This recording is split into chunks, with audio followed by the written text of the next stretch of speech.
Welcome back to Bombshell. It's been a 2-week break, so for those of you who were desperately missing it last week, I hope you're really happy to see me, of course, back on this channel. Because I was away casting the playoffs for the Valorant Regional League Northern Europe last weekend, I basically just didn't get to see anything that was happening in like the playoffs that were going on or whatever. I wasn't really following what was happening elsewhere. So I kind of got back from the VRL and I was like, well, I could film, but like I have literally nothing to talk about. So I figured it was best to just kind of leave it a week and come back this week refreshed, renewed, and actually having watched some of the games. And actually what I did do when I got back from the Valorant Regional League was I went back and I watched a couple of the NA playoff games that I had missed, notably Cloud9 Optic and V1 Luminosity, because at the time those were the kind of the two biggest upset games that had happened. And now that we know who is going, other than one spot, we know who is going to Masters REYKJAVIK. It feels very strange looking back on the whole NA playoffs bracket, thinking that I said with my whole chest at the very beginning that the two teams from NA that would be going would be Cloud9 and Version 1.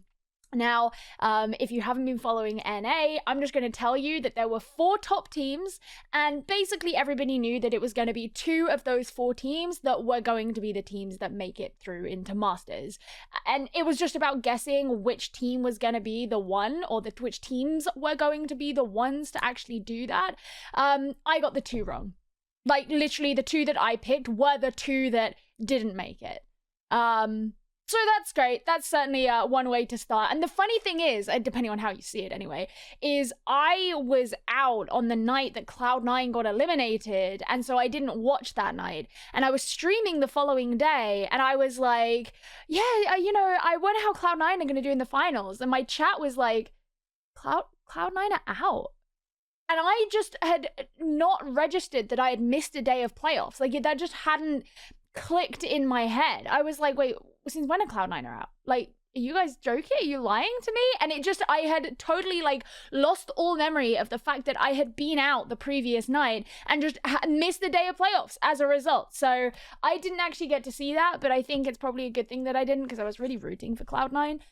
Anyway, what I would like to speak about today is what is going on with Masters REYKJAVIK, because every single region spot other than the LATAM versus BR playoffs has been decided, and there has certainly been some, I don't want to say controversy, that's the wrong way of putting it, but there have been some shakeups that have happened. So let's talk about NA first, just because I happen to have already brought them up. Optic Gaming and the Guard are going to be the 2 teams that are going forward from North America. Now, Optic, I think, were monumentally impressive in the playoffs. And actually, one thing that I've brought up previously in my content was that question of Optic deciding to play Neon on Haven against Version 1 in the regular stage was a big risk. Total big risk. They came in with all these set plays, and actually Version 1 did a great job of kind of countering them or adapting towards them, to the point where that Neon actually didn't end up winning them that game. And I said, either they're going to completely drop the Neon and just decide it was an idea that failed, or they're going to go back to the drawing board and they're going to come up with a more spicy shit to add on to the top of that. And that's exactly what they did. And not only did we see Neon be played by them on Haven, but we also saw them bring out Neon in a bunch of other instances as well, which they did a really great job of. I mean, Victor on that agent has been wonderful, and I'm very interested to see if there are going to be more teams that actually start to pick this up after having seen this team in particular play it so well. So Optic, I thought, were really, really impressive. I've been a really big fan of seeing Marved take on these agents like Brimstone, for example. I think he's exceptionally good at it, and FNS has been, yeah, again, impressive is the word that keeps coming to mind, you know, like everyone's talking about him as probably the best IGL in North America, and it absolutely shows. As for the Guard, so this is the cool thing, right? Because when I did my interview with Net, this was something we discussed, is like, if you make it to Reykjavik? Like, how is that going to be? Because this is mostly a team of like LAN virgins, right? Like, most of these guys haven't had that experience at that level or that kind of international competition. Saya obviously has. Saya has played professionally in another game previously on a LAN stage like every single day, but that's not true for most of them. So how is that going to be? And I think that's going to be the big thing going forward with the Guard, is they had this amazing run through the lower bracket. For NA, well, I say through the lower bracket. It was actually mostly through the upper bracket until they came face to face with Optic. So of the two of them, they were the only one who actually had to deal with a lower bracket at any point, but it was by no means a lower bracket run. And that's what's really in mind for me, is like, when it comes to the Guard, how does that lack of experience and lack of veteranship in comparison to a team like Optic, for example, actually fare when we get to that international stage? And I think their whole story is super exciting, and I'm really happy for them. I genuinely didn't think the Guard were actually going to make it. I thought maybe playoffs was going to be the point at which they get kind of overpowered. I mean, Cloud9 getting beaten by them 3-0 was not what I had on my bingo card. So that's pretty wild from NA. Then if we have a look over to EMEA, so EMEA had 3 spots for this Masters, and we have 3 teams going through. However, they are not actually the 3 teams that qualified. So we have G2, Fnatic, and Team Liquid, but it actually was supposed to be G2, Fnatic, and FPX. But unfortunately, because of the just general global situation at the moment, it basically turned out to be impossible for FPX to go, which is really heart-wrenching because FPX won the grand finals in EMEA. Like, they have proven themselves as the best team in Europe. This would have been the first time that they'd be going to LAN as a team. It was a huge opportunity for them, and it more than anything, it is just heartbreaking for the players, I think, like, knowing that they could have and they should have, but they won't get to, and that's no one's fault. It just kind of is what it is. As for the other teams, Fnatic, entirely unsurprising that they got in. I think Fnatic have done a really good job in their overall run. G2 has been one that I've found super interesting just because of all of the changes that they have faced. They have had changes of leadership in the course of the stage as well, that has come from the switching of Mixwell and Kellogg's. So Nuke is actually doing the IGLing at the moment, whereas previously it was Mixwell before that little stint with Kellogg's in the roster. And honestly, like, there have definitely been some criticism that I have had of G2 especially on certain maps, certain compositions they've played. Like, I am not the biggest fan of Mixwell's Jet. I think sometimes their entry can be a little bit flawed. However, there are a lot of players on this team who I'm a really big fan of. Hoodie is definitely a great initiator in my mind. I think Nuke is just insane at, I mean, you've seen him out and play Raze, and you're just like, holy shit, I want to play Raze now.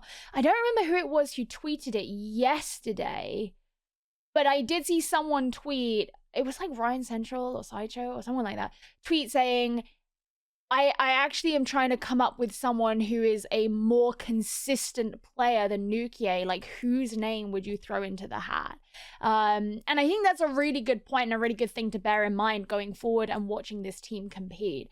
You know, G2 were last at Masters 3. They didn't quite make it into Champs. And they actually had a pretty decent run at Masters 3 as well. And they seem to just be a lot more of a matured team now and kind of ready to face that sort of thing.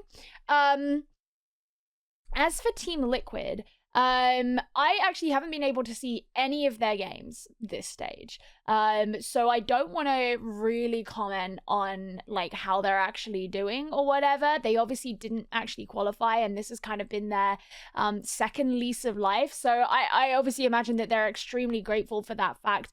I am very intrigued to see how that's going to go, because obviously seeing Scream and Navira especially play together at Champs it just felt like such a breath of fresh air for this team. I was super critical of Team Liquid in Stage 3. There were a lot of things that they were trying that I was not a huge fan of. Like, I always bring up the Scream on KO, which I have heard they have done in Stage 3 as well, and I'm just like... But you know, and Solcast, I think, also was just one of the best players in the Sky meta. Did a really, really great job at champs as well. So I kind of want to see like the LAN buff come in for this team, because I think they're one of those teams that can thrive off of that. And then when we have a look at some of the other regions, so DRX is from Korea. This is basically Vision Strikers, just under a different name. Vision Strikers, I think, regardless of what actually happens, they have always been one of the most entertaining teams to watch, especially going up against international competition. I'm definitely very excited to see how a player like Stax is going to fare now that Breach, for example, is an agent that a lot of teams are picking way more abundantly than they were at certain points last year, when he was kind of the guy who was just showing really how it's done. But I mean, I always love watching this team at the LANs. I think that this is really going to be a great opportunity for a non-NA or non-EMEA team to kind of push how far they can go in the bracket. Like, it seems that every single event, teams have gotten further and further, and they've become more and more of a threat to the, you know, these two major regions, in it, you know, quote unquote. And I just want to see that get pushed even further. You know, like how we had was it PaperX? How we had PaperX from APAC last time. They did that. And yeah, and obviously Vision Strikers. I mean, even if you look all the way back to Masters 2 last year. So very, very excited about them. Speaking of PaperX, of course, they're going to be coming back into the competition. They've qualified, and I mean, they are kind of indisputably the best APAC team, I think is a fair thing to say. They came all the way through the upper bracket, and they only dropped 2 maps, and that was in the grand finals of the bracket. So PaperX are a great fun to watch. We also have, I actually don't know how this team is pronounced. Is it Zerzia? The team that was X10. And the thing that I am obviously sad about this is we don't get to see Pativan, because he's gone on to the Overwatch League.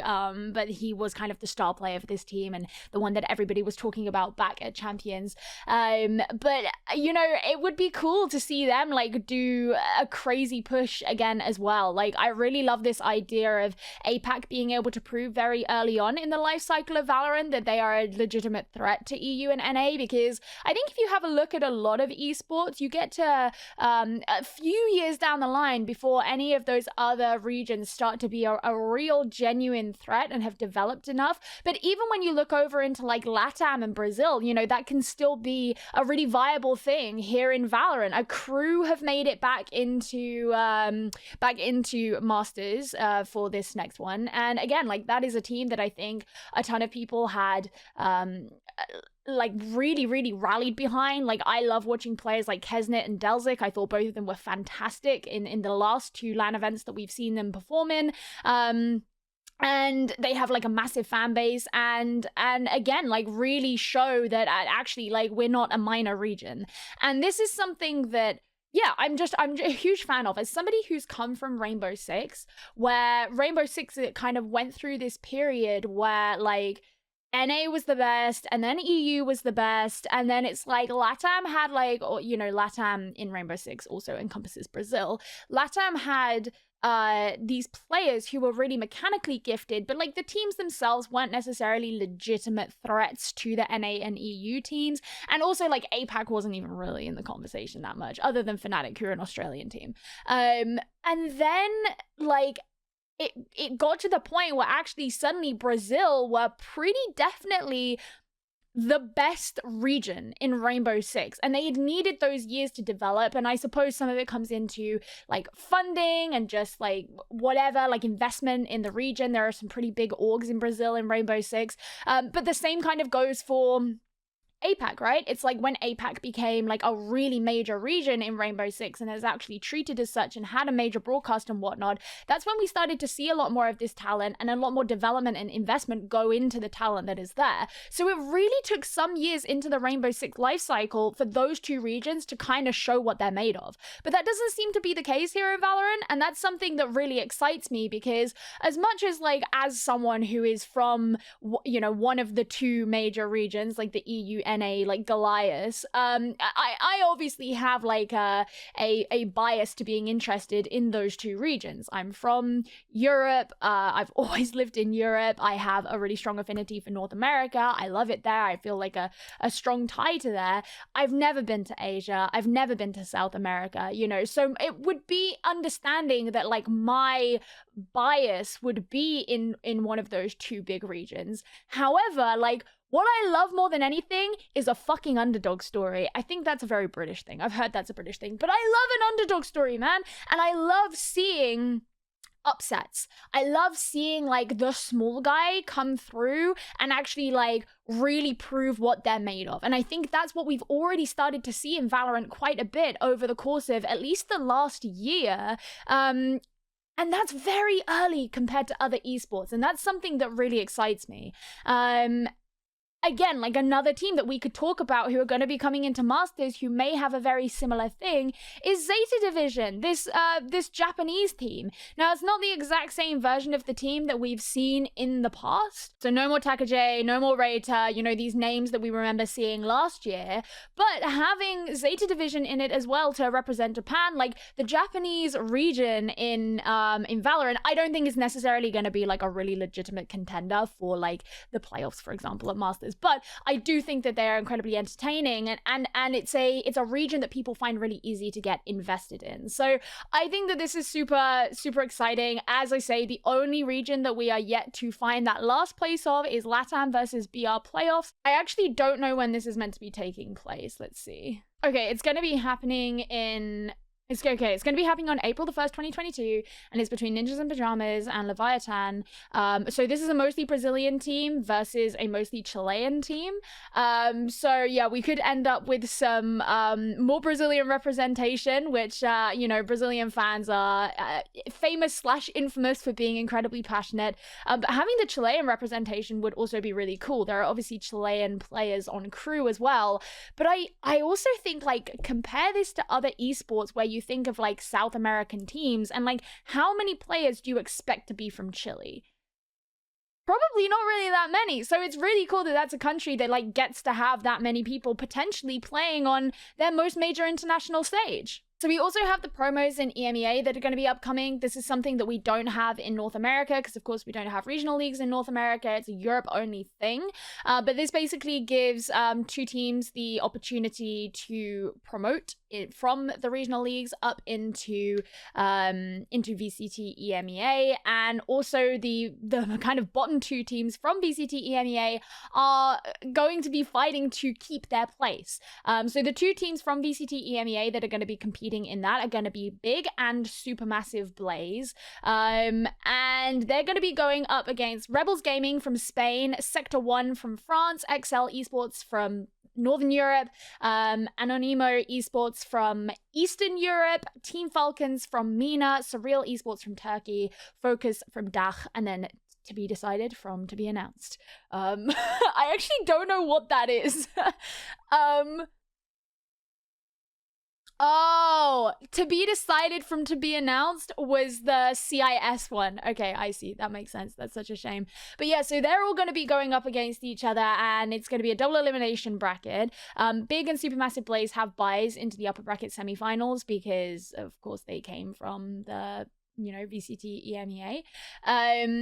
It's been kind of wild because obviously my focus has been on the VCT circuit, so I haven't really seen a lot of the regional leagues. I've heard that DACH has been exceptionally good to watch. Now, of course, I was working on the playoffs for Northern Europe, and that was kind of crazy because the favorite team, Alliance, were actually the first team to go out, and XL were definitely this huge underdog that people didn't really like have for the finals. Like, I don't think people really expected them to go through, but I think the thing I found really impressive about them was that every game they played, there were big improvements on.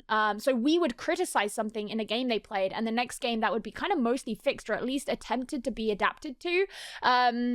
I think that if you want players to look out for on that team, you definitely want to be looking out for Chihuahua, who plays their Sentinel role. Incredible Cypher. Unlikely to see him playing a chamber. I don't think they picked up a chamber actually even once in that playoffs tournament. He really does like sticking to the cipher, but he's a great fragger. He is just incredibly calm and collected, has really solid lurks, and can be absolutely depended upon to like kind of finish out a round. But also Mo, who is their Sova player, and actually at the beginning of the tournament, like, he didn't seem to be having such a great time. Like, he wasn't playing awfully. He was just not really like performing super great. And then by the end, it's like Mo is winning games for them. He's getting incredible Hunter's Furies, really good shock darts, and like clutches out of his ass. So I would really be looking out for those players. I think Element as well is kind of a cool duelist, because for me, I personally really remember Element back from like last year when he was playing a lot of Reyna, and we did actually get to see some Reyna elements. So the fact that they're willing to bring in creativity into their duelists as well, I think is really cool.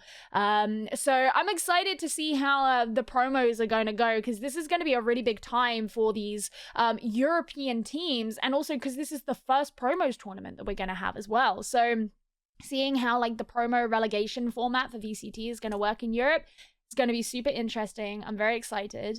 But yeah, it's going to be, it feels like, you know, playoffs are over, so like everything should be relaxing, but it's obviously not going to be that at all. It's going to be a very busy week in Valorant, and seeing these teams fight to make it into VCT EMEA, while also having all of these other teams like preparing to be going to Masters and playing like the first LAN of the year, which I am so freaking excited about. Like, I am actually so stoked for when Masters is going to start. So yes, there's going to be a lot of VOD reviewing, I think, and making sure we see what these teams are going to be doing, because that's the crazy thing as well, is like seeing these playstyles kind of collide and come together, but also like how are they going to change things? Like, are we going to see more neon? Like, how are like map pools going to change? What have they got up their sleeves? Like, oh man, I don't know. And not even to mention, I haven't even brought up at this point how like roster changes in the other teams are gonna happen. Like 100 Thieves, who we seem to mention every single freaking week on this channel. 100 Thieves, like, with the rumors about Wardell joining, and like, I personally actually think that Wardell joining to replace Bang would be pretty sick. We know that JC Stani has already announced that he's not going to be part of the roster anymore, even though he claims that he was kind of sold the idea that he would, you know, continue to be part of the roster. So like, what the hell is going on there? They're obviously rebuilding because they've got Sean and DDK now, who are going to, in my opinion, be an incredible coach and GM duo. So 100 Thieves, I would almost be kind of like freaking out about if I had to go up against them in the near future, because I think this restructure for them is going to be really great, or at least I hope. Like, they kind of need it.